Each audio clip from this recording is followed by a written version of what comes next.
কুড়িগ্রামের নাগেশ্বরী উপজেলার মাটি ব্যবস্থাপনা আইন অমান্য করে অবাধে ফসলি জমির মাটি কাটছে কয়েকটি মাটি খেকো চক্র।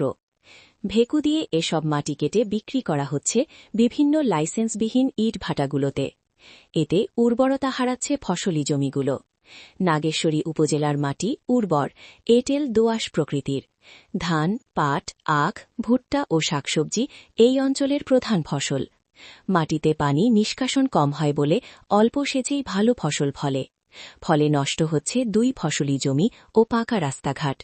গত বছর অনেকের জমি থেকে উর্বর মাটি কেটে নেওয়ার কারণে সেসব জমিতে চাষবাস হচ্ছে না।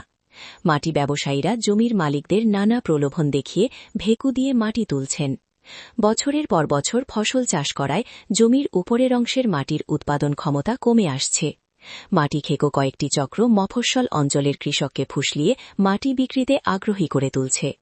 অনেক জমি থেকে ৩ ফুট থেকে ৭ ফুট গভীর করে মাটি তোলা হচ্ছে, আর ওই জমি ডোবায় পরিণত হচ্ছে। অনেকে আবার ফসলি জমিতে মাছ চাষের জন্য পুকুর তৈরি করছেন। এতে দিন দিন কমে আসছে ফসলি জমি।